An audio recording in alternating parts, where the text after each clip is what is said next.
speed dialing, the act of quickly being able to fine-tune a car to perform at its peak efficiency over the course of a race. In 1993, Bobby Dragon's crew did it better than anyone at the 3 new venues on the NASCAR Busch Grand National North Series. Dragon took the checkers at 3 new tracks, including Watkins Glen in upstate New York, Wiscasset Motor Speedway in Maine, and the brand new White Mountain Motorsports Park in New Hampshire. Tonight, the series travels to Apple Valley Speedway, a track that the Busch North Series has not raced at since the mid-'80s. In less than 90 minutes, you'll find out who was able to speed dial their car into the perfect setup needed to be victorious in one of NASCAR's most competitive divisions. It's the Fisher Snowplows 150, next.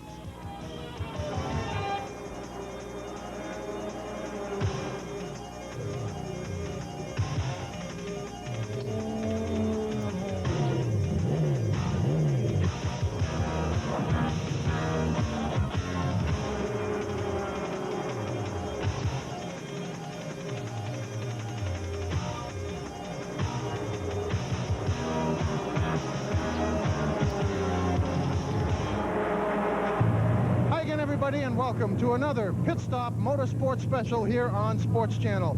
Tonight, coming to you from Williamson, New York, site of the Fisher Plows 150 here at Apple Valley Speedway. Next week, in a program that you'll see, which will actually be run tomorrow night, we'll be coming to you from Holland, New York. I'm Don Dunkley, along with my partner, Pete Falcone. Don, tonight at this Speedway, this is the first time that these cars have been here since 1987. Back then it was known as Spencer Speedway. Now there are many drivers here tonight that are running here for the very first time, but there are also some drivers, a few of them, have been on this flat half-mile racetrack before. Yeah, the last time we wound up second. We had a pretty good day. It's just it was so long ago, and we never came back, and kind of slipped my mind altogether. We had to start over as soon as we got here. Well, the Spencer Speedway, or what it's called now, this Apple Valley Speedway, it's a very flat racetrack, and that's the one thing that makes this place probably one of the more difficult tracks. It's a lot like New Hampshire, except shorter straightaways. The track's a little bit rougher than I remember. We won modified races here back in the, mid-'80s probably, when I raced NASCAR modifieds here. It's a very tough racetrack to get around, and it's a track that changes as the weather changes. We raced here about 8 or 10 years ago, if I remember right, and pretty nice little track. It's should be an exciting race tonight, and I had a good time. I ran really exceptionally well. First time I was ever here, and hoping tonight we can get our Budweiser Chevrolet in victory lane. Yeah, we raced here in 85 or 86, and we had a bad day that day, but they've made a lot of improvements for this track and put in a nice pit road for us, and we're really looking forward to running this time the Skull Racing Pontiac. It's been about 7 years since we were here last. We ran in 87 with the Busch Series when they made the visit here, and I was here prior to that, I would say in the early 80s with the old NASCAR North Tour from the Vermont area. I think it's been 10 years, and that doesn't really give me much of an edge over the rest of the guys. It's a rough place. It's a big half mile, and I think you just got to go out there and drive the car smooth and try to be around at the finish. What parts of the track are the most interesting for racing? I'd say the turns and the straightaways. But seriously, there's a couple of spots in the turns that want to get the car sideways, so you know, you think you got your car hooked up, and then the car will jump sideways on you, and it catches you off guard. So I think the guy that can stall the wheel the fastest is probably going to win tonight. I think it's been about 10 years since we was here. I think it was the late 80s. I think we were here a couple of times, but I've raced at so many different racetracks, I can't always remember how many times I visited any particular one. How do you recall this track being then compared to how it is today? I don't think it's changed a whole lot. Just about as I remembered it. I think we finished 5th here the last time we were here, and if we can do that well today, you know, I'll be pleased. Well, qualifying was completed earlier this afternoon. More on that a little bit later. Right now, let's go to Jerry Vann on pit road, who'll be covering the action for us once again. Whenever you get this many Busch Grand National North cars on a 1.5 mile flat track like Apple Valley Speedway, you can be sure there's going to be a lot of excitement here tonight. One of the things that are going to be happening, watch for a lot of passing going on the inside of turn 1 and also going down into turn 3. The other very exciting thing that may be happening tonight, the drivers are having an awfully hard time making the transition jump coming off the fourth turn of the front straightaway. You see they also use Apple Valley Speedway as a 10th-mile drag strip. Thus, that transmission has a little bit of a bump going off the fourth turn down into turn one. The tire rule today, Ken Farrington waited until just a few minutes ago before he made the decision on the tires. What that tire decision is that there'll be no tires changed under caution periods here at Apple Valley Speedway. Part of the reason is for cost. It costs $200 to $300 each time these fellows have to change tires. They're going to try and go the complete distance without a change of tires, but they will keep a very close eye on the tire wear. Should NASCAR decide that it's unsafe for them to go without a tire change, they will bring them into under a caution period, which will be very well controlled. Nobody can gain any positions by it. They'll change tires and send them back out. Back up to you guys. We'll be back with more from Apple Valley Speedway after this.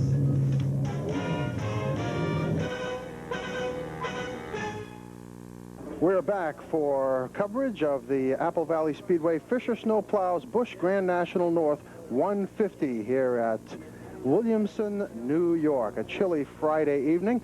Jerry Van is with the pole sitter, the fastest qualifier, that is, winner of the Busch Pole Award, Tommy Rosati. Tom, first of all, congratulations. Busch Pole Award is the first time you're at the track. That's something to be proud of. It sure is. Thank you. The Tic Tac crew, they did an excellent job giving me a good car to put underneath me, and the most I could do is at least put the thing on pole for them. Okay, first lap or second lap, which one was better, Tom? Oh, definitely the second lap. First lap was basically just get the car warmed up, and I was trying to get a good lap in, but I knew it wasn't going to be top six, so it was a salvage mission to try to get the second lap in for a real good run. And now the bad news, you had to redraw, obviously, for position. Instead of starting on the pole, you'll be outside pole. Oh, that's okay. That's still right on the front row, and that isn't going to hurt us none. Okay, Tom, best of luck to you at the race here at Apple Valley Speedway. We're going to take a quick break. When we return, we'll have the starting grid for the Apple Valley Speedway 150. We're back with more of the Fisher Snowplows 150 from the Apple Valley Speedway in upstate New York. And here is the starting lineup for our 150-lap event this evening. Of course, you heard Jerry speaking with the fast time setter, Tommy Rosati. They redrew for their front six starting positions. Therefore, fast times are pretty much negated for the first three rows as the top six time getters redraw for their starting positions. And here's the way they'll start according to the redraw. On the pole will be car number 71, the Talarico Chevrolet, driven by Bobby Dragon out of Milton, Vermont. Alongside of him will be the fast time setter, car number 09, the Tic Tac Oldsmobile for Tommy Rosati out of Agawam, Massachusetts. Third starting spot inside of the second row goes to the veteran Stub Fadden out of North Haverhill, New Hampshire, driving the Napa Buick, car number 16. And alongside of him will be the number 22, the TAD Tactical WCLB Chevrolet, driven by Jeff Barry out of Norwich, Connecticut. Fifth starting spot inside of the third row, car number 15, the O'Connor GMC Sugarloaf USA Chevrolet sponsored car for Andy Santier out of Cherryfield, Maine. And alongside of him will be car number 98.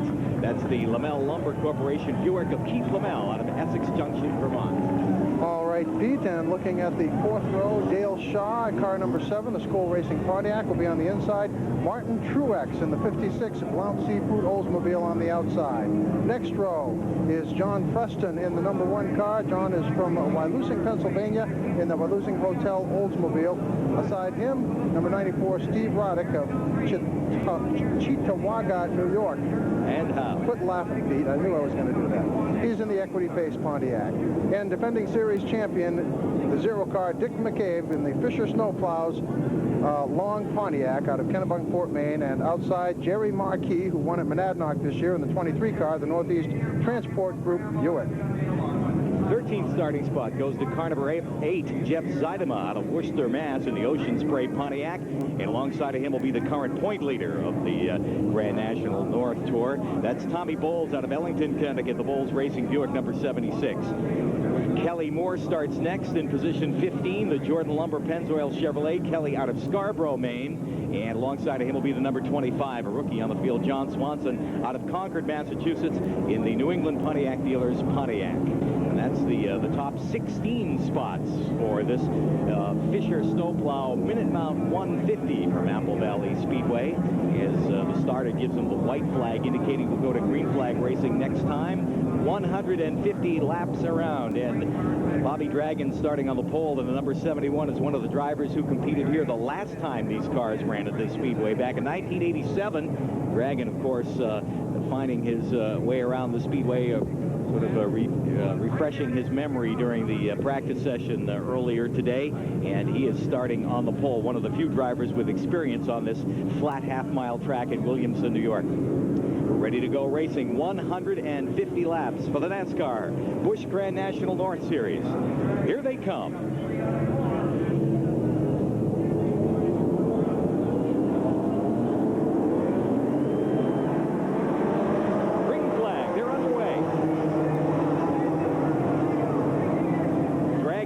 To the lead from that pole position, and the rest of the cars make it through the first and second turn and on down the backstretch. Here's a battle for the lead with Tommy Rosati up on the outside of Bobby Dragon.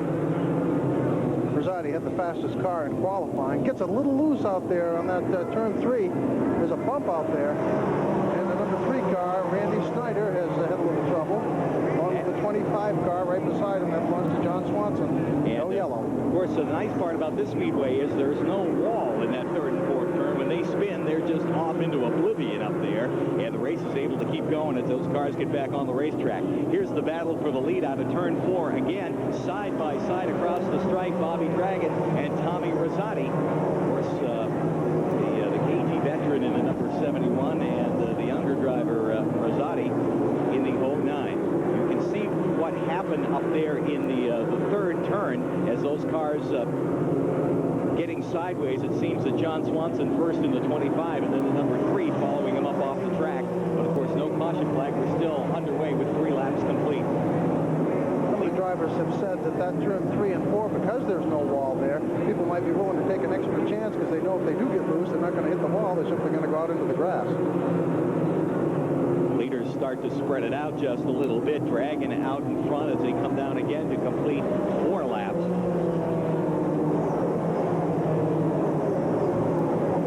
And the rest of the field on their way down the front stretch. Bobby Dragon continues to show the way around in the number 71. Then Tommy Rosati. Stub Fadden runs in the 3rd spot, and Andy Santier currently running 4th. Andy Santier was holding on to the pole for a little while there. Pretty happy young man until Tommy Rosati took the pole away from him. And the first guy to Rosati's car was Andy Santier. Congratulations.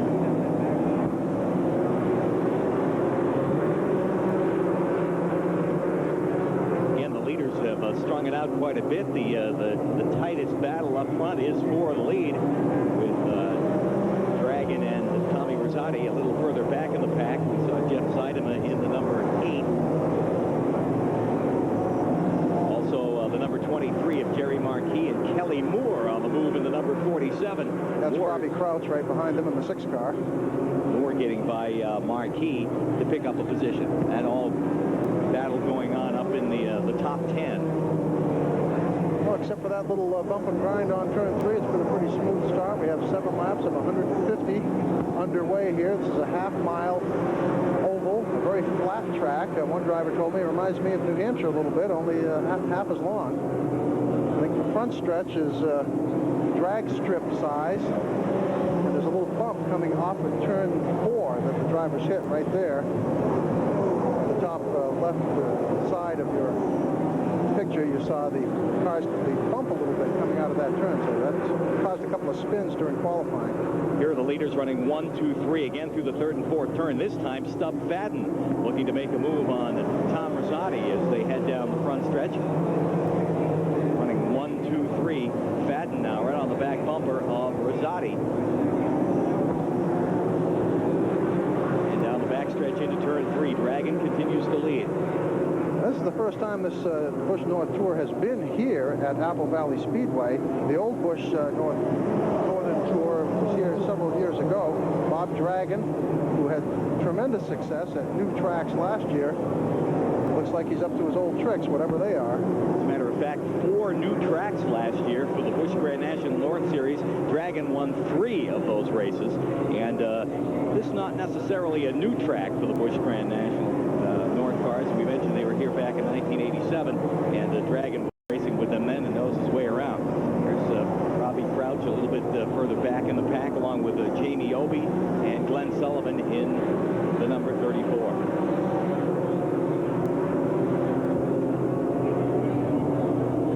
Robbie Crouch on the 6 car, and Jerry Marquis in the 23 car. Jerry Marquis won earlier this year at Monadnock over in the Keene area. Did real well in qualifying today, starting close to the front. He is also the leading rookie contender at this point of the series for 1994, a former NASCAR Winston Racing Series champion, no stranger to pro stock race fans, and this year making a rookie run in the Busch Grand National North cars. You see him there in the number 23, then the 6 of Robbie Crouch, the 41 of Jamie Obey and Glenn Sullivan in the 34. They all run together. Obey gets the jump underneath Crouch down the backstretch as he bobbled just a little bit as he got up on the back of Jerry Marquis. So Obey picks up a position in the Budweiser number 41.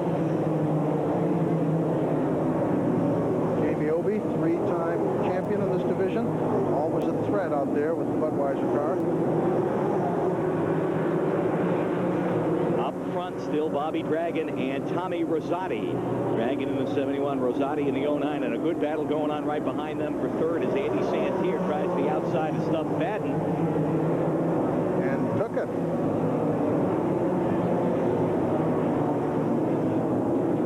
And you can see Santier has moved into that third spot down the backstretch and trying to reel in the leaders.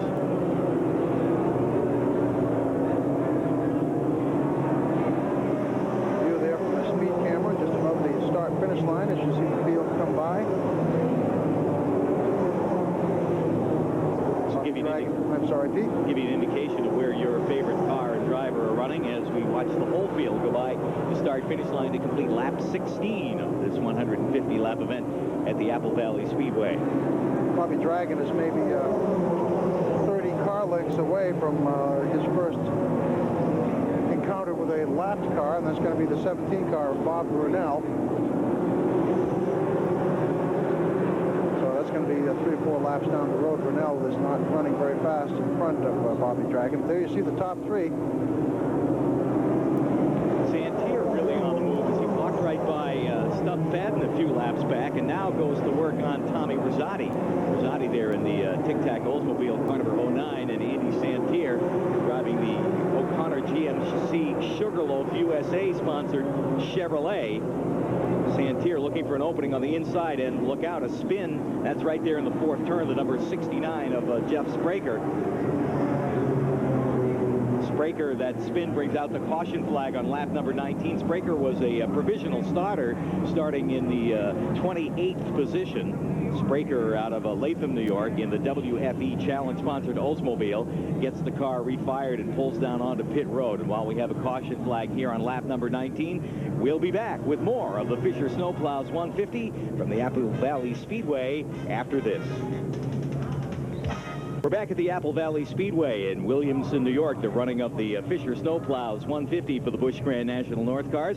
This is Pete Falcone along with Don Dunkley, and a special guest joining us in the booth is Rick Wilcox, the sales manager of Syncon Equipment, distributors of Fisher Snowplows, and I would assume, Rick, for the area right here in upstate New York? Yes, that's correct. And Fisher Snowplows pretty well involved with this New York Challenge series going on for these Busch cars.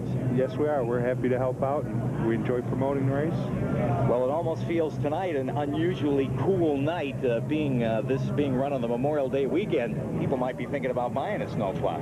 We hope so. Now, you are the area distributor for Fisher Snowplows and Minute Mount. Maybe you might explain, because Minute Mount is one of the sponsors of this race. For those that may not know, you might want to explain what Minute Mount is all about. Well, the Fisher Snowplow is sponsoring the race. The Minute Mount is a plow that they make that will mount quickly, can be mounted onto the truck in a matter of minutes and be ready to go on the road quickly. Well, with the winter that we had in the 93, 94, must have been pretty good for Fisher Snowplow. Yes, it was. All right. Well, I hope you enjoy the race. We want to thank you for stopping by to see us, and we especially want to thank Fisher Snowplows for being such a big part of this racing program this weekend. Rick Wilcox, sales manager from Syncon Equipment. Thanks a lot, Rick. Thank you. Okay. We'll be back with more of the Fisher Snowplows 150 from the Apple Valley Speedway after this. We are back at the Apple Valley Speedway at Williamson, New York. Let's go to the pit area now where Jerry Venn is standing by. Thanks, Pete. Very briefly, Sherry Marquis just came into the pits under that last caution period. They changed the tire pressure in the left rear tire. He may have been having a handling problem. Let's see what happens as they take the green. All right, Jerry, thanks a lot. They are ready to go back. Green flag racing. 22 laps complete out of this 150-lap event. Here they come. Green is out. Let's see if Rosati's going to make a move on Dragon earlier. They've been battling together here for the first 20 laps of this race. And look at that, Pete Falcone and racing fans, they're neck and neck. Rosati beats him to the turn, not by much, and he's got on the outside coming out of that fourth turn and down the front stretch. Again, Rosati just by a nose across the stripe, and now will lead into turn one. Tom Rosati, the new leader. Bobby Dragon goes to second. Andy Santier is third. Jeff Barry up to the fourth spot in the number 22. The yellow flag has come out as the 24 car has looks like he kissed the wall, Pete. There's no wall over there. He must have kissed the inside of the backstretch wall or maybe bumped into another car. We didn't exactly see what happened. We're looking at the other cars go by, and I don't see any other damage, so... Didn't see what happened from up here, the 24, the Roby Racing Pontiac of Carlton Roby out of Candia, New Hampshire, and the crew goes right to work on the right front to pull the fender off the car, and a tough break for Carlton Roby in the number 24. He is also running for the Penrose Penrose Challenge Rookie of the Year here on the Busch Grand National North Circuit for 1994. And that brings out the second yellow flag. So after about 20 green flag laps, we get two more, and the 24 car spins out and kisses something on the backstretch. There you see Jamie Obey, who apparently was also involved in that, in the 41 Budweiser car. As he comes by us here, we'll get a good look at that car. And oh yes. All right, well, let's find out what's going on down on pit road. Jerry Venn is standing by down there. Jerry? Okay, thanks, Pete. As you can see right now behind me, Carlton Roby has tagged a wall in the right front. The crew is working feverishly on the fender area of that car, trying to pull away from the tire. It looks like they may not be able to get into the hood area either. They're going to send it back out before they lose a lap.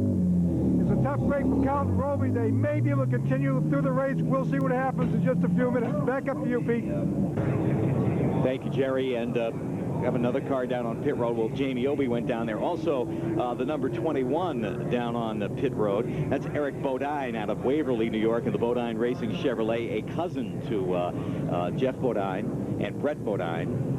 Todd Bodine, who is from this area up in this part of New York. He has also been penalized by NASCAR for going too fast down pit road. The number 21, you can see they were doing some work on the left front of the number 21. So while there's still a break in the action here, we'll take a break and be back with more of the Fisher Snowplows 150 from Apple Valley Speedway after this.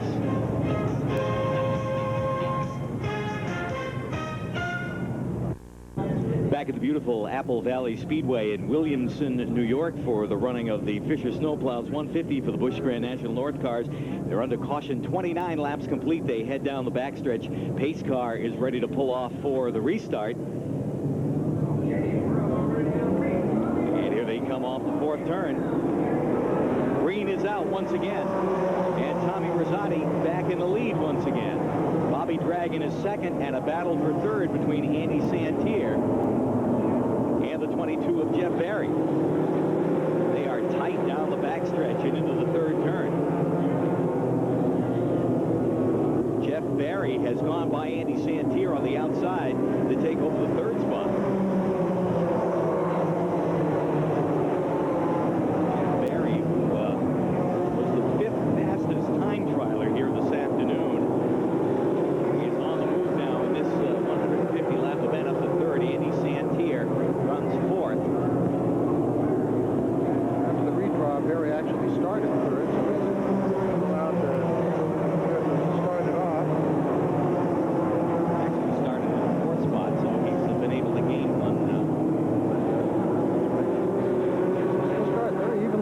next, Pete, as they go down the back stretch, and nobody seems to be gaining or losing more than a half a car length.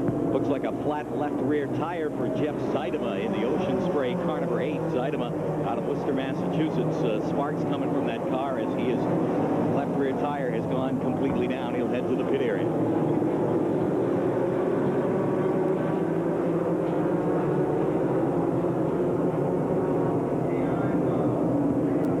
Zeidema in the Ocean Spray car. Going to have to get the jack underneath that car to pull it up. They do it without any problem at all.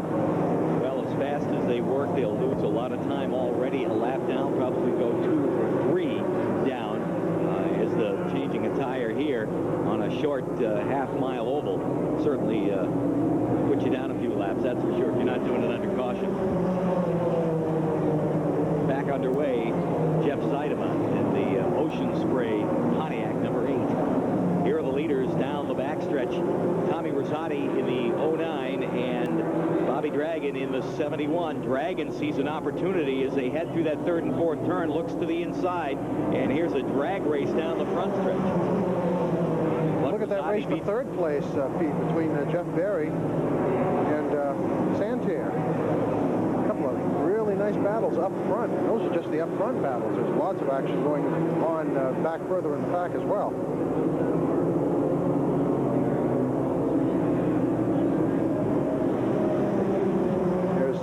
Dave Branscombe in the 38 car, who started back in the pack, slowly working his way up. And he's battling with Jerry Marquis, who Jerry Venn told us earlier did some adjustment to tire pressure on that car, and that must have been to his advantage as he gets around Dave Branscombe on the outside. Glenn Sullivan also right there in the number 34, driving the Christie's Market Chevrolet. Glenn out of Westbury, New York.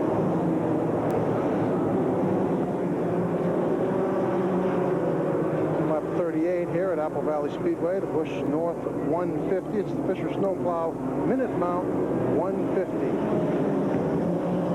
Tomorrow night they'll be at Holland, New York, and you'll see that race next week right here on Sports Channel. A totally different kind of a situation. This is a half-mile flat oval, and at Holland it's a quarter-mile high-banked track. So 2 different kinds of racing. Lots of drivers prefer the short tracks. Some prefer the longer tracks. And then later in the week, they're off to the road course in Watson's Glen. So we've got 3 different kinds of racing here in this division.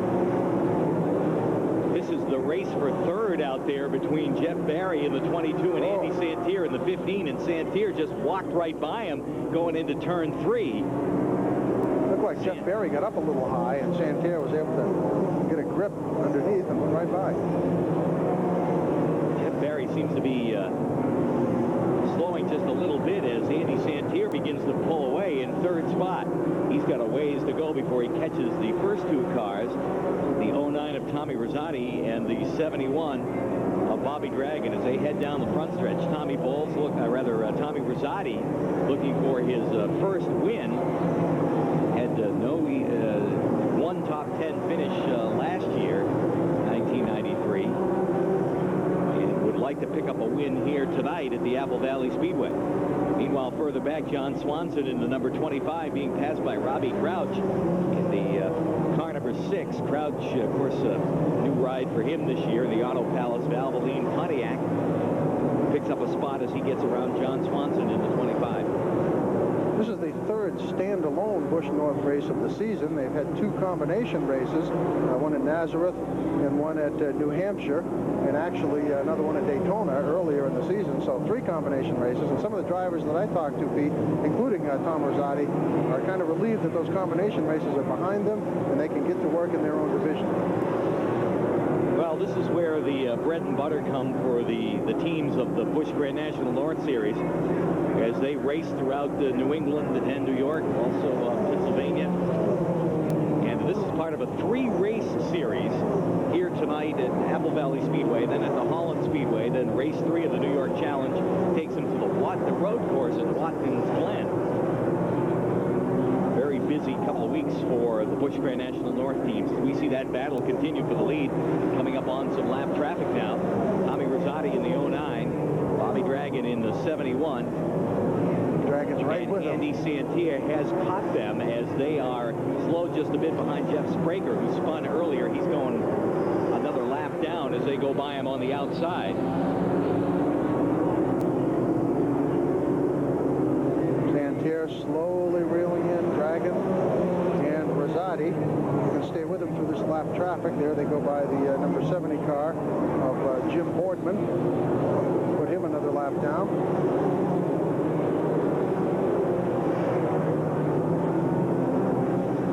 A little bit of clear sailing ahead of him now, about 20 car lengths to the next group of cars. There's Jeff Zeidema, his tail end Charlie. There's the next group you see in front of Rosati there. Dragon looking to the inside. Able to keep that car down low through the turns as Rosati drifts up just a little bit, but doesn't really leave enough space. See, he's able to get the momentum coming out of the turn, being almost up in the second groove out of the turn, able to put the hammer down a little sooner than Bobby Dragon is. Dragon tries to get a nose underneath with that lane open in the turn, but the minute they come out of the turn, Rosati's able to mash it and just head on down the straightaway as they do there on the backstretch, going around the number 17, Bob Brunel, out of Peru, New York, the Brunel Asphalt Pontiac. He was one of the provisional starters, and they're putting him a lap down as they race into the first turn. 1/3 mark as they took that start-finish line. 1/3 of the way through this 150-lap feature. Chilly night in upstate New York. Well, as we see the leaders head out of the fourth turn, coming around to complete lap number 51, we're going to take a break. We'll be back with more of the Fisher Snowplows 150 from the Apple Valley Speedway right after this.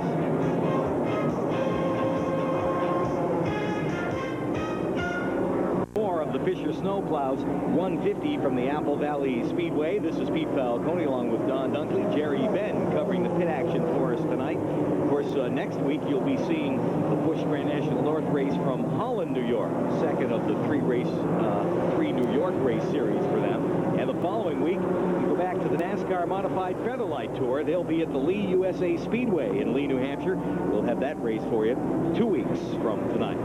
Now we're in Williamson, New York at the Apple Valley Speedway. And we are 53 laps complete of the 150-lap Fisher Snowplow race here at Apple Valley Speedway, and we're watching the battle for the lead. Tommy Rosati in the 09, Bobby Dragon in the 71, and the 15 of Andy Santier running 1, 2, 3 out of the fourth turn and down the front stretch. Meanwhile, Jerry Venn is standing by in the pit area with an interesting Stub Fadden story for us. Jerry?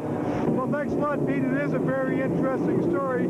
Stub Fadden drives for Team Napa, which is owned by his son, sponsored by Napa New England, a local New England-based parts dealer, in fact, nationally known all over the country. Napa New England opted not to be on the car for the New York swing of the Busch Grand National North Series. So you see a very barren number 16 Stub Fadden car out there. We'll find out when they'll be coming back on board, probably when they come back into the New England region. But Napa New England may wish to revisit this situation the next time they swing out into New York.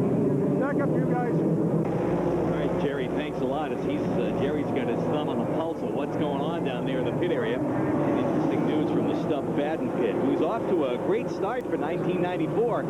Coming into tonight's race, he was running third in the point standings, right up there with Tommy Rosati, who was second, and Tommy Bowles, who was leading in the points. Fadden has had a banner start to the 1994 season for him.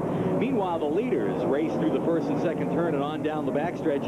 Rosati, as we mentioned, currently running second in the points coming into tonight's race, continues to lead in the 09. Bobby Dragon is second, and Andy Santier is third.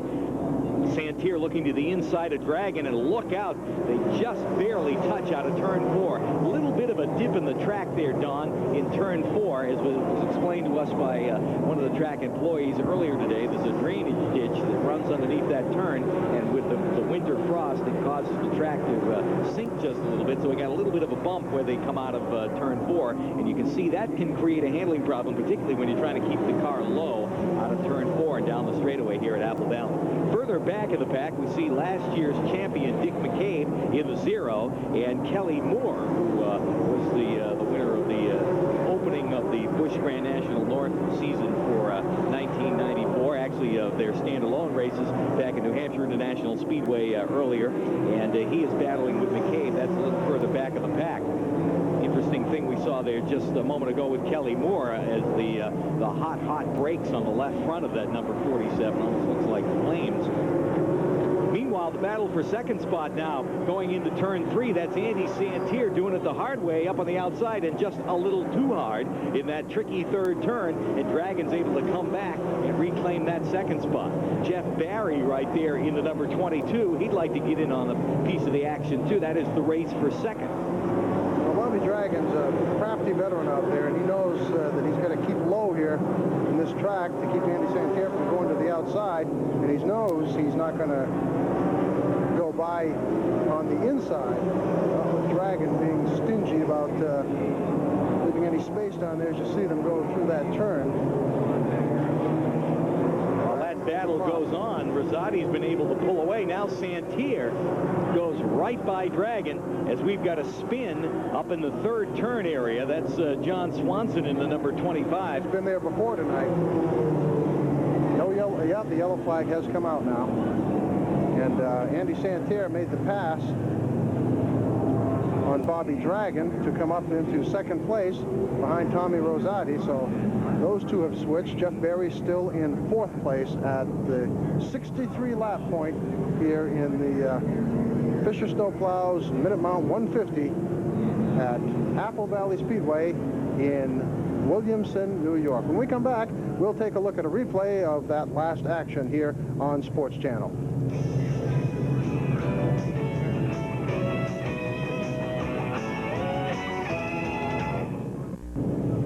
All right, let's take a look at what happened there to bring out the third caution of the night here on lap 62. And what happened was the 25 car of John Swanson just above Babe Branscombe there kind of got loose, got high up into the pebbles, got spinning around with Jamie Obey coming right in behind him. You'll see Obey trying to avoid. There you see the Swanson car spinning around, and he didn't touch anybody. He just got loose, and Obey pulled to the inside. Might have touched him on the front end a little bit.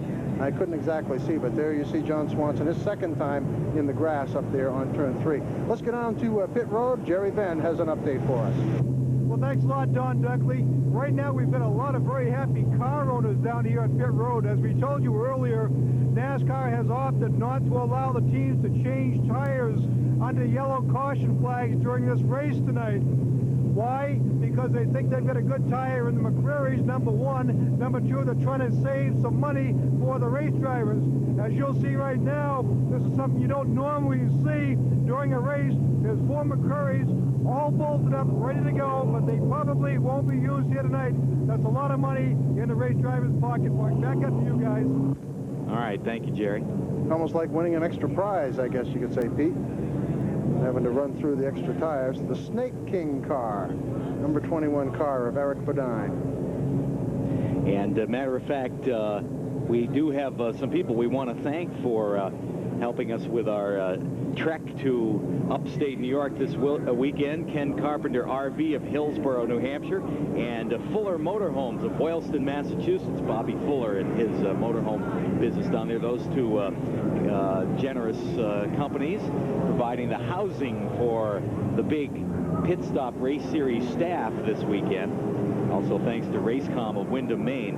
1-800-RACECOM for our communications, all part of the Pit Stop Race Series being seen on Sports Channel. We are at the Apple Valley Speedway in Williamson, New York, here for the Fisher Snowplows 150 for the Busch Grand National North Series. You can see 66 laps complete out of the 150-lap event, and the way the top 4 cars are running on the NASCAR Winston Racing scoreboard in the infield of the Speedway.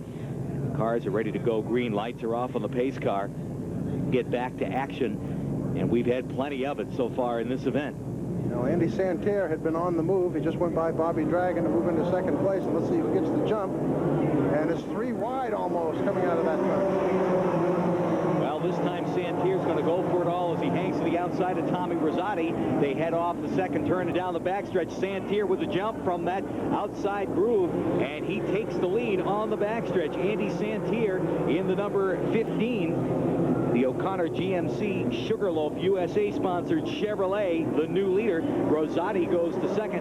Bobby Dragon is third. Jeff Barry is fourth. And Keith Lamel runs fifth. Santerre put it into overdrive or something, Pete, out there on that backstretch, because he just leapt ahead and continues to put distance between himself and the rest of the pack. Good 4 or 5 car length lead now over Tommy Rosati as they head off the fourth turn and down the front stretch. Bobby Dragon still working on Rosati now to try and take the second spot away instead of the lead. And Jeff Barry having a great run in the number 22, the TAD Technical WCLB Chevrolet. Jeff Barry from Norwich, Connecticut. C. Santerre, again, with some breathing room out front down the straightaway. As we mentioned earlier, this straightaway also serves as a drag strip here at Apple Valley. And with a 1/10 of a mile drag strip here on the front stretch, they're actually they'll use the drag strip as the front stretch here at Apple Valley as well. Further back in the pack, the number 7 of Dale Shaw, the Skoll Racing Pontiac, doing battle out there a little further back in the pack. An earlier accident, Pete, between the 24 car of Carlton Roby and the Budweiser car of Jamie Obey has resulted in the Roby car being removed from the race due to radiator problems, so he is done for the night, the 24 car of Carlton Roby. See Dale Shaw doing battle with Tommy Bowles. Bowles, the current point leader on the Busch Grand National North Series, at least going into this event tonight. Here you see the leaders just behind the leaders. It looks like the 98 car of Keith Lamel has moved into 5th place. Stubb Fadden is in 6th place. Tony Hirschman in 7th. And the Skoll Bandit, being driven by Dale Shaw, is in 8th. 73 laps gone, nearing the halfway point in this race. A little bit of trouble over there in the second turn. 2 cars are spun out in turn 2. Jamie Obey, one of them in the number 41.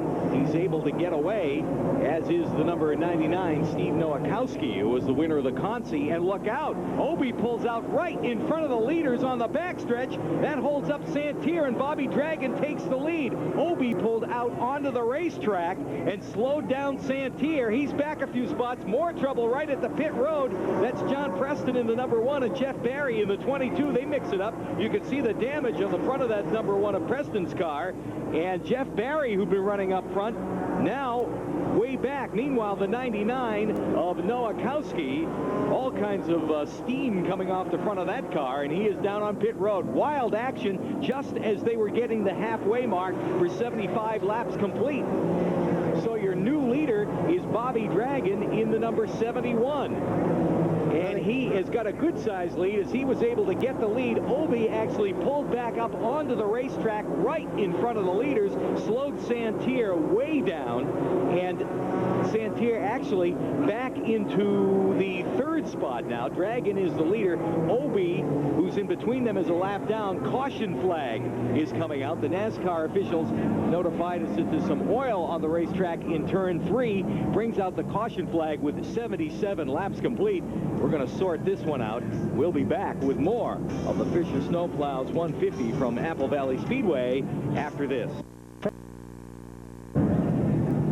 All right, we're back here, and let's go down to Jerry Venn right away on pit road. Jerry? What happened out there? I know, just they all got backed up, and they had the yellow. Well, everybody thought there was going to be a yellow, and everybody got all backed up, and somebody got into the side of him. Yeah, he's going to be all right, though, I think. Okay, Jeff Barry will be okay. Back up to you guys.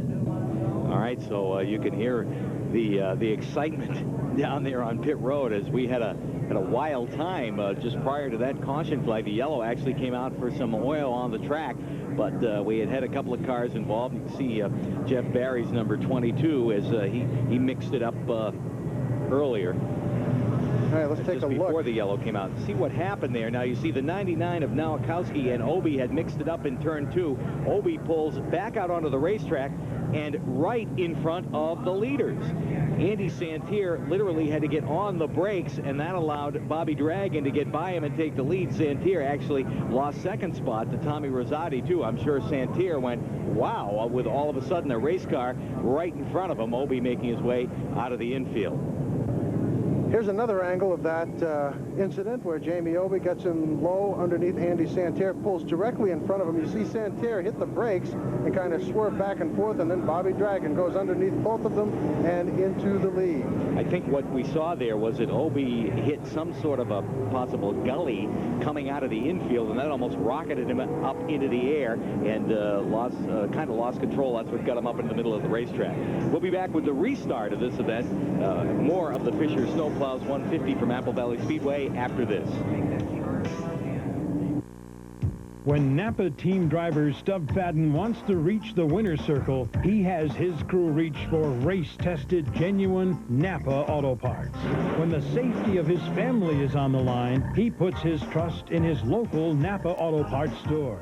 Performance and reliability on the track and in the family car. Napa. For top quality parts and accessories, call 1-800-LET-NAPA for the store nearest you. Let's go down to the pit area now where Jerry Venn is standing by. Jerry? Well, thanks a lot, Pete. What happened out there? Well, Andy really hasn't said much to us. As I could tell, the car's still going good. There isn't anything wrong with it. But the two cars that spun in the infield, they both, or one of them anyway, hauled out right out in front of him, and he had to get on the brakes, which opened up the inside groove for the other cars, and they got by him. But we're all set. Spin right there coming out of the first and second turn. Kelly Moore in the number 47 gets it refired and back underway before we have to go to the caution flag. So back under speed. The 71 Bobby Dragon and the 15 of Andy Santerre do battle.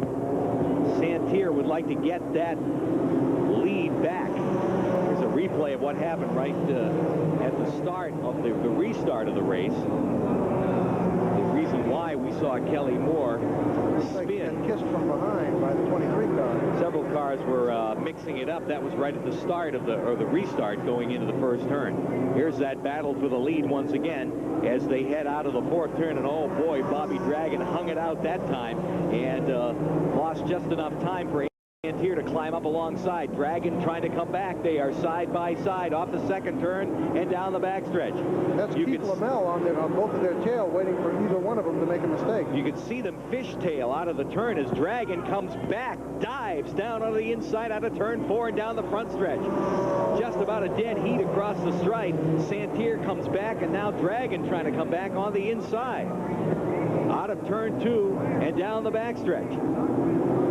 Santerre on the outside, and Keith Lamell right there in the number 98. He'd like a piece of the action. There they go in the turn, again side by side. Just inches apart out of the fourth turn and down the front stretch. This time Dragon keeps it way down low. Santerre back into the lead. Dragon's trying to fight for second now as he's got Keith Lamell up on the outside and heading down the backstretch.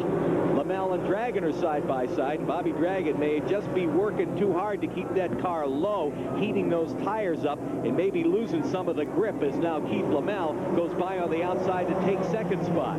Dragon is back to third. Tommy Rosati is right there, and the man on the move is Dale Shaw in the number 7. You can see that Bobby Dragon, staying low on the track, has lost another spot.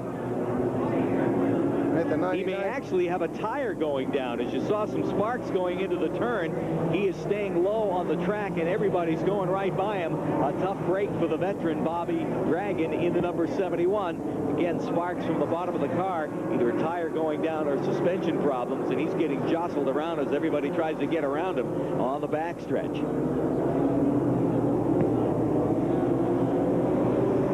Dragon putting on a great battle up front there, and now has to go into the pits as he has a flat tire. There you see bottom dragging as the 71 car goes in. Jerry Venn is standing by right by the number 71 pits. Let's go to him now, Jerry. Front tire on Bobby Dragon's number 71 Chevrolet has gone down. They've got the right side jacked up. They're changing the left front, the right front, and the right rear tire. Meanwhile, the whole pack goes by. They've got a problem with one tire. They've got to bolt it back up. The air wrench is going back onto the tire right now. It's a long pit stop for Bobby Dragon, but there's not much that he can do. He had a tire that was going down. He's going to go down at least one more lap in the field as they go by right now. Car comes off the jack, and they're out. Back up to you guys. Tough break for Bobby Dragon, who was definitely in the hunt right from the beginning, and now several laps down, having to change a tire. Also on pit road, the number 1, John Preston of Wyalusing, Pennsylvania, the Wyalusing Hotel Oldsmobile. He had smoke coming from that car and was forced down onto pit road. They're working under the hood of the number 1. I believe I called him Keith Lamell earlier. I believe I called him Tony Hirschman earlier. You did, and Tony's out of that ride for 1994, and Preston behind the wheel of the number 1. Here's the battle up front. Andy Santier in the 15 and Keith Lamell in the number 98. Lamell Lumber Corporation Buick doing battle. 95 laps complete out of this 150 lap event. Further back in the pack we see the number 8 of Jeff Zeidema, and also the number 94 doing battle there as well. That's Steve Hoddick out of Cheektowaga, New York, in the Equity Pace Pontiac. Hoddick, of course, lives not far from here. This is sort of in his backyard, and he has offered the opportunity for other drivers that may have to do work on their cars before they race tomorrow night at Holland Speedway to go to his shop and do work on their car if need be. Of course, you'll see that race next week here on the Sports Channel, all part of the Pit Stop Race Series. Kelly Moore has gone to the pits in the number 47. What's the problem there, Don? Well, his car was dragging something underneath as it went down pit road. I didn't see what the problem is, but he had a flat tire, so he's got that tire changed. Must have been the left rear tire as Kelly Moore gets back out, but he is a few laps down after that problem he had earlier on. All right, we'll be back with more from Apple Valley Speedway right after this. Back with more of the Fisher Snowplows 150 from Apple Valley Speedway in Williamson, New York, just outside of Rochester, New York. You can see the battle going on for the lead. Andy Santier and Keith Lamell running 1-2, had to fight their way through some lap traffic there, but once they got clear, Santier was able to pull away. There is Santier, a few battle scars on that number 15, but still running strong out in front. Just over 100 laps complete of this 150 lap event. Keith Lamell right behind him. Lamell starting in the number 6 position as Santier tries to hold him up. What a great weekend for racing this is, Pete. You've got this race here. You've got Holland tomorrow night. You've got the Indy 500 Sunday, the Coca-Cola 600 at Charlotte. And we've got the modifieds racing down the road here. If you're a race fan, this Memorial Day weekend is really top-drawer racing action, especially right here where we are in Williamson, New York. As you see Dave Branscombe going by Bobby Dragon. Dragon just, luck ran out earlier. He was battling for the lead. Now he's just trying to get back up there for points and position. Yes, as he is several laps down. We got one wild battle going on the racetrack for a third spot right now as they head off the second turn and down the backstretch. That is second place, the 98 of Keith Lamell, and about a quarter of the track back behind them. You can see them just coming out of the fourth turn now. That was the battle for third, which has been won by Dale Shaw in the Skoll Racing Pontiac. Dale out of Center Conway, New Hampshire, has taken over the third spot. Look how Santier and Lamell have just pulled away from the entire field. It was so even throughout most of the night, and now suddenly, and especially Santier, who was pulling away from Lamell faster and faster, is around lap 105, 45 laps to go. Dale Shaw, speaking with him earlier this evening, reminded us that he won his first Busch race back in 1987 at the Holland Speedway, the same race that will be run tomorrow night and seen next week here on Sports Channel. Dale Shaw won his first Busch race back in 1987 in that race and is currently running third. Tom Bowles was fourth. Stuff Fadden is fifth. That's the way they're running with 106 laps complete. Andy Santier out in front seems to have the field covered there in the number 15 as he heads off the fourth turn and down the front stretch. Further back, we see Kelly Moore in the number 47, spun a little while ago. Jeff Zeidema in the number 8. And the number 3 car is Randy Snyder out of Fultonville, New York, in the Canal Country Chevrolet. Snyder, a modified dirt track driver, doing time here tonight in the Busch Grand National North Series from just down the road in Fultonville, New York.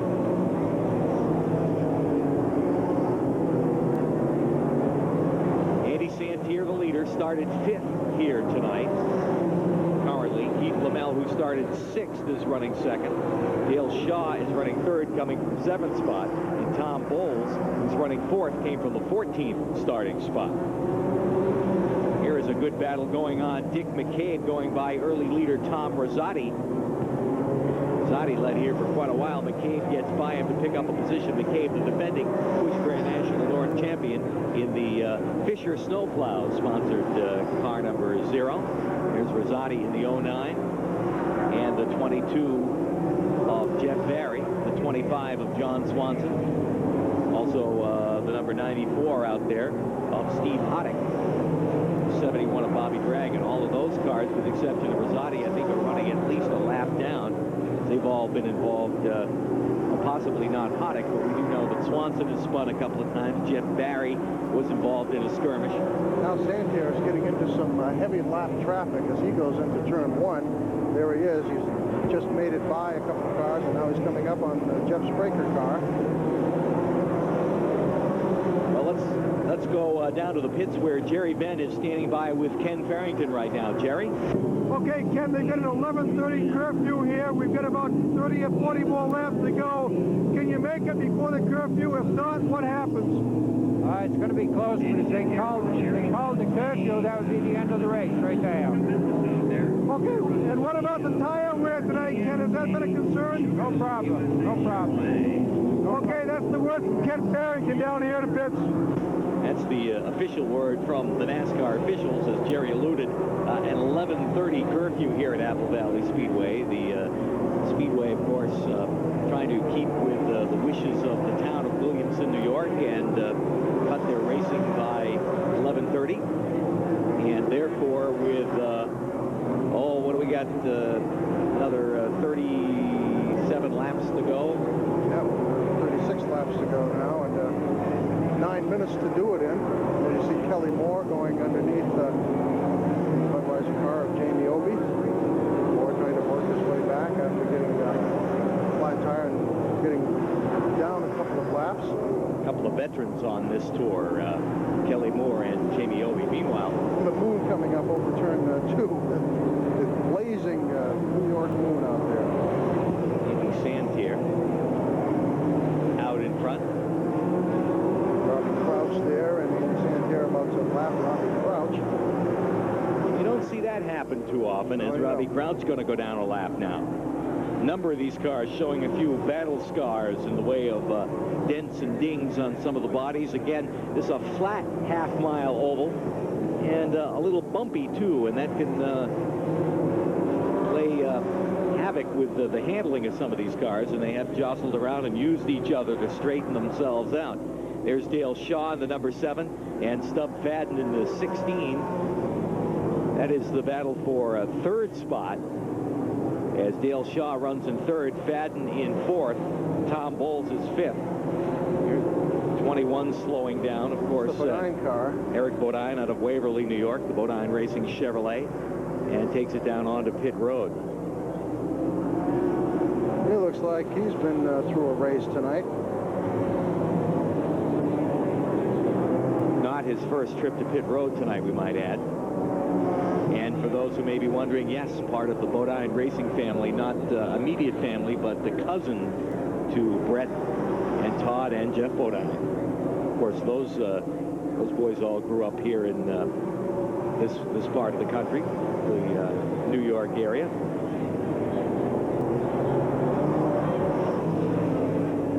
Might have even raced here at the old Spencer Speedway in days gone by.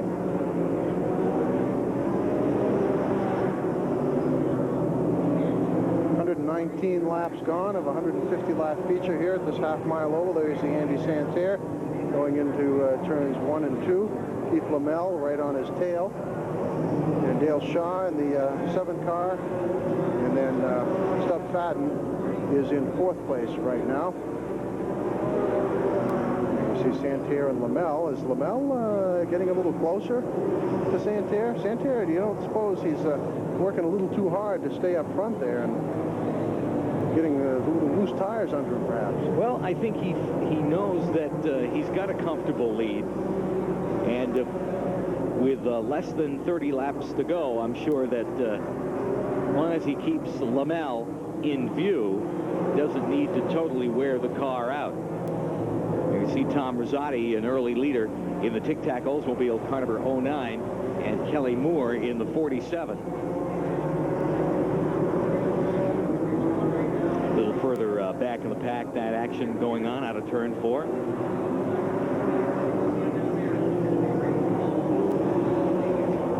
Might find out whether Andy Santerre is slowing down or not. Jerry Venn is standing by in Andy Santerre's pit in the infield right now. Jerry? Well, thanks, Pete. We are down here in Andy Santerre's pit. Andy seems to be slowing down a little bit. You know what's going on? Al, I think it's a new strategy for him tonight. It's radio silence. He isn't saying anything. I think he's just trying to conserve tires and fuel and trying to keep the car in one piece and bring home a win for us. What about timing? He seems to be a little bit slower on the track now than what he was before. I think it's just he's being cautious, real cautious. He's lit a lot of lap traffic, and I just, we need a good finish to bring our spirits up. And, the Honda GMC, Chocolof USA, Chevrolet, just can't say much. Okay, I know you got a busy time ahead of you the next few laps. Good luck. Maybe we'll see you in victory lane. Thanks. Back up to you guys. All right, thanks, Jerry. Jerry Venn reporting from pit road tonight as we see Keith Lamel, who's currently running in 2nd spot to Andy Santerre. Number 1 of John Preston, who had been down on pit road. He is not on the lead lap. Dale Shaw is running 3rd, and Stub Fadden running in 4th spot. We'll be back with more of the Fisher Snowplows 150 from Apple Valley Speedway after this.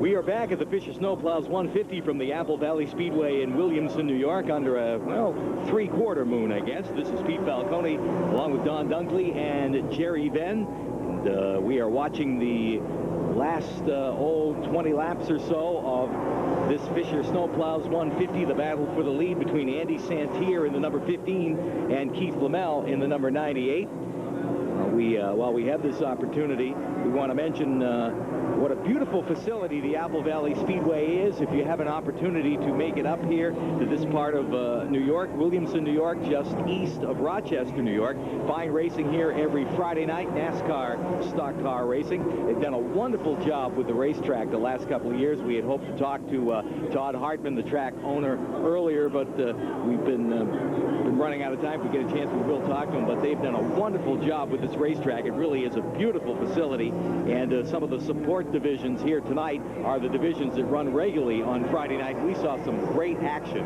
including modifieds out here earlier tonight. New lighting, at the Apple Valley Speedway. Yes, 16 times brighter, I understand, the lighting on this speedway than it was before, and it is the concessions, the parking, the way everything is laid out. A wonderful, wonderful facility here at the Apple Valley Speedway in Williamson, New York, and we want to thank them for their hospitality having us here tonight.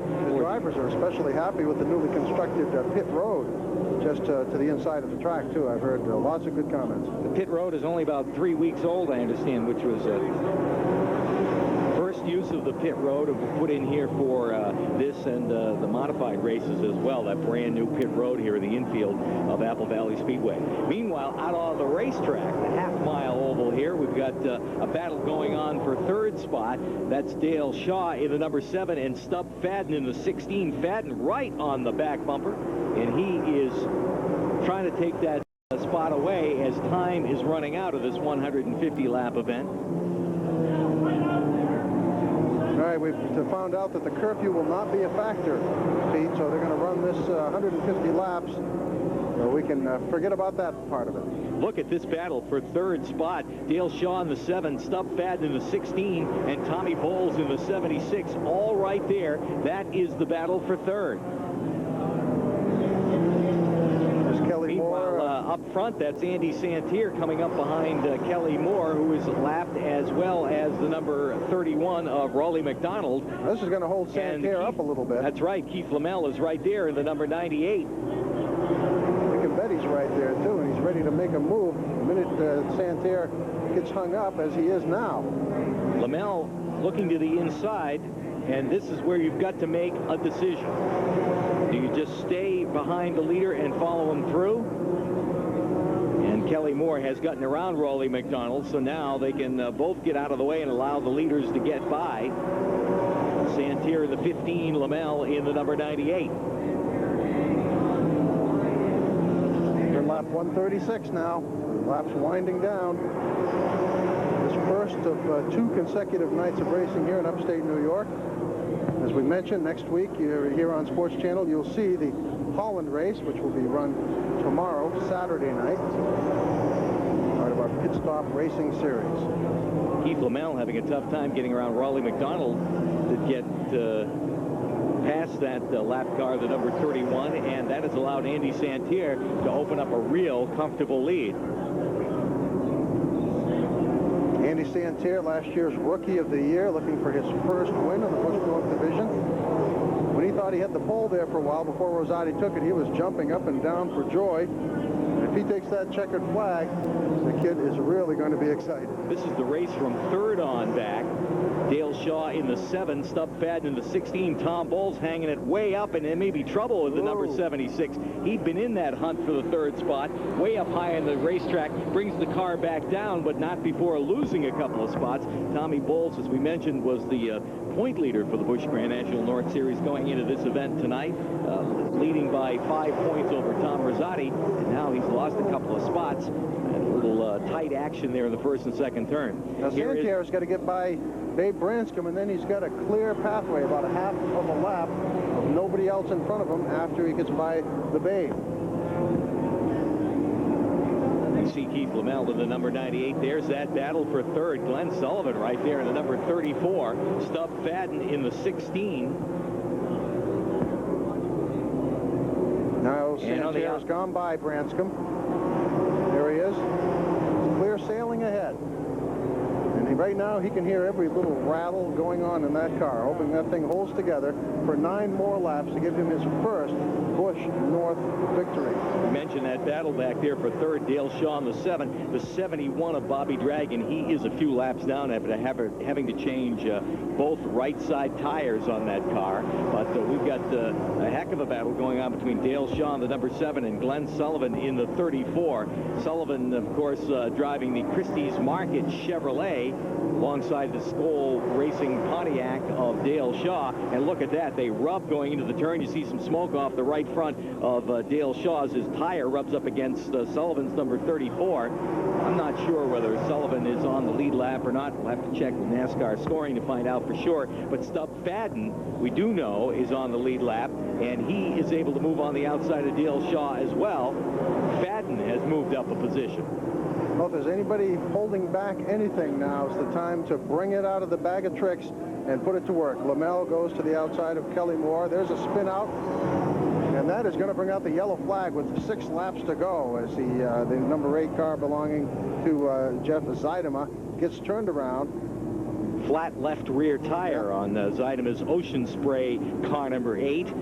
Spun him around in the second turn, brought out the caution flag with 144 laps out of this 150 lap event. Here's hoping that we can get back to green flag racing before too long.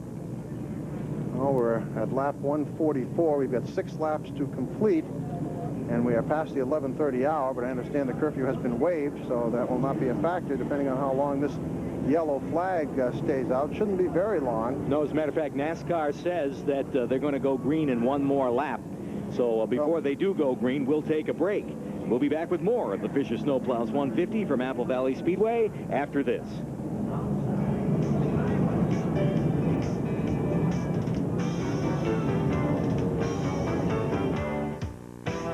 Back back at Apple Valley Speedway in Williamson, New York, the running of the Fisher Snowplows 150 for the NASCAR Busch Grand National North Series, where Andy Santier is our leader with a mere 3 laps to go. Actually, 2 when they get the green done. Well, Andy Santier was last year's Rookie of the Year. He had an outstanding rookie season. This year, he's fallen on a little bit of hard times. He's 20th place in the points. He told me before the race he really wants to turn things around here today, here in New York.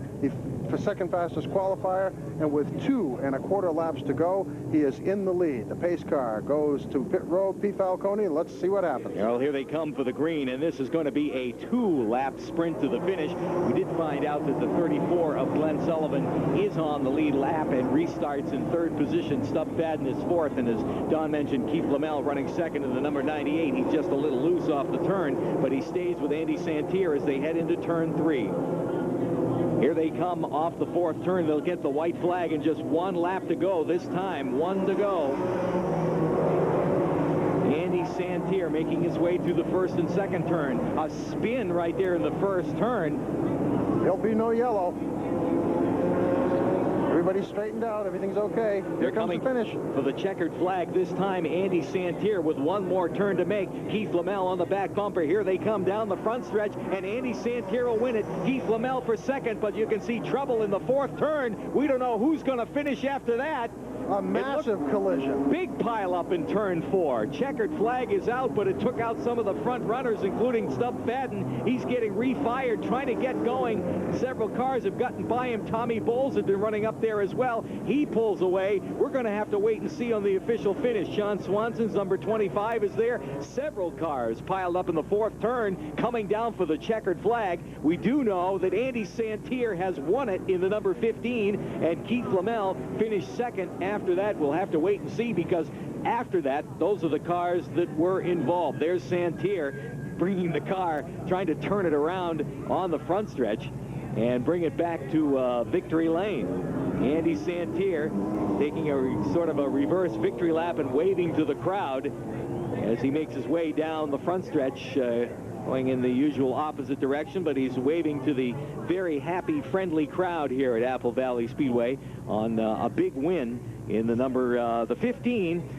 Andy Santier out of Cherryfield, Maine, driving the O'Connor GMC Sugarloaf USA. Sugarloaf Mountain, one of the sponsors on that Chevrolet for Andy Santier, who started 5th, by the way.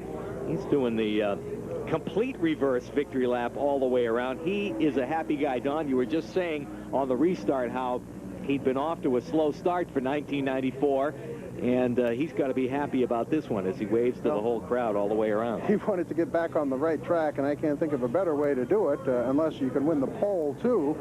He didn't quite do that. He started on the outside of row number 2, but there he is. Andy Santier, a young up-and-coming star in this Busch North Division, picks up his very first win in the Busch Grand National North Division here at the Fisher Snowplow Minute Mount 150 in Williamston at Apple Valley Speedway. We'll be back with more right after this. If motorsports has you racing with excitement, let Collectibles of Auto Racing be your next pit stop. At Collectibles of Auto Racing, you'll find the latest T-shirts, sweats, jackets, and hats. You'll find trading cards, miniature race cars, bumper stickers, even bumpers. Collectibles of Auto Racing has all the latest Ricky Craven collectibles. So start collecting, start your engines, and race over to Collectibles of Auto Racing, Route 106, just south of the Speedway. And when you're at the races, look for our mobile store for the best deals on wheels. Collectibles of Auto Racing, 224 Race.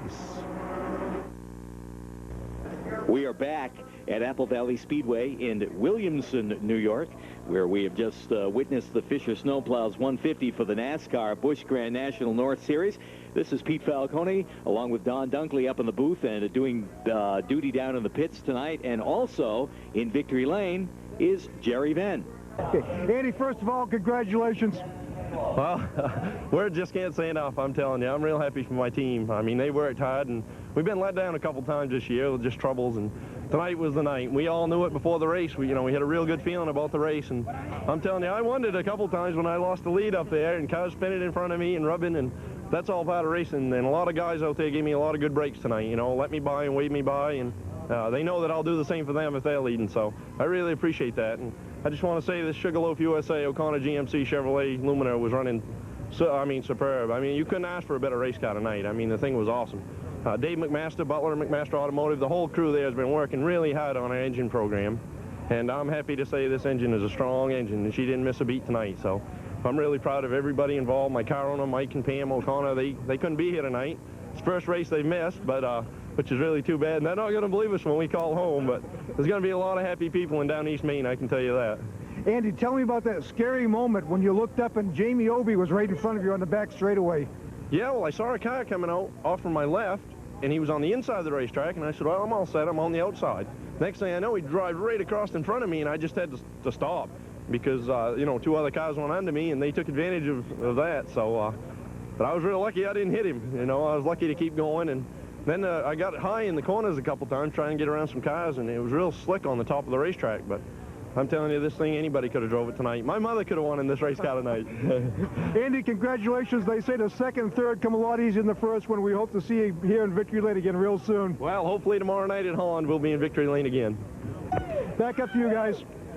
All right, we are back here in the booth as you see Andy Santier's car. A winner today, his first victory in the Busch Grand National North Division at Apple Valley Speedway. Pete? He has got to be glad that he was ahead of what went on behind him coming down to the finish. And here it is, Don. You see the leaders coming off the turn to get the checker flag, but after then, it was mayhem. Well, you saw the leaders come by, and then Looked the like top of your screen. Stub Fadden got maybe a little bit of a push to get turned around there, and then everybody, as they were coming off the fourth turn, expecting to see the checkered flag getting mixed up in it. And you see several cars coming across the line. Some of them were lap cars, and of course NASCAR still trying to straighten it out. But in a moment we'll have the finishing order for you. But boy, that was a wild finish to this Fisher Snowplows 150 lap event from the Apple Valley Speedway. So we want to thank everybody that was a part of it and helped us out. Let's go back down trackside to Jerry Venn. Well, thanks, Pete. Down here with a very happy Keith Lamell right now. Keith, it's the race of the young guns today. With you and Andy out there, you put on quite a show. Tell me about what went on. Well, Andy and I had a heck of a race the whole night long there. We got stuck in a lot of lap traffic, and we were in with all the excuse the phrase, old men, but it was a heck of a race with those guys too, and it added a lot to it getting through. And once we got by him, Andy and I really went at it for a long time. I chased him for all I was worth for a better part of 100 laps or so, and just come up a little short, and we'll get him next time. I'm sure you will, Keith. You've got a great season coming ahead of you and a great career, too. The way you've been running the last few races we've seen you, you're going to go a long way. That's it from down here in the infield at Apple Valley Speedway. Back up to you guys. All right, Jerry, thanks. A great job down there, and wonderful job covering the pit area in Victory Lane as well. Want to remind you that tomorrow night, of course, the Busch cars will be running at Holland, New York. That race will be seen next week. That'll be our next race, the NASCAR Busch Grand National North race from Holland, New York. And then 2 weeks from tonight, the NASCAR Featherlight Modified Tour goes to Lee USA Speedway in Lee, New Hampshire. We'll have that race for you. Want to thank the folks from Ken Carpenter RV in Hillsborough, New Hampshire, and Fuller Motorhomes in Boylston, Massachusetts for making our trip out here to upstate New York possible. Thanks to Mike Winograd, our spotter here in the booth, and all the guys down in the truck. And to you, Don Duckley, it's been a great time here in Williamson, New York. Yes, it has. A nice trip out here. It took about 8 hours to get up here. We've got a race tonight, race tomorrow night, which, as Pete mentioned, you'll see next week here on our brand new expanded motorsports specials here on Pit Stop and on Sports Channel. We're going to be with you every week during this time segment for the rest of the summer. And we hope you'll join us next week from Holland. For Don Dunkley and Jerry Venn, I'm Pete Falcone, and we've been bringing you the Fisher Snowplows 150 from Apple Valley Speedway in Williamson, New York. We'll see you next week. Good night.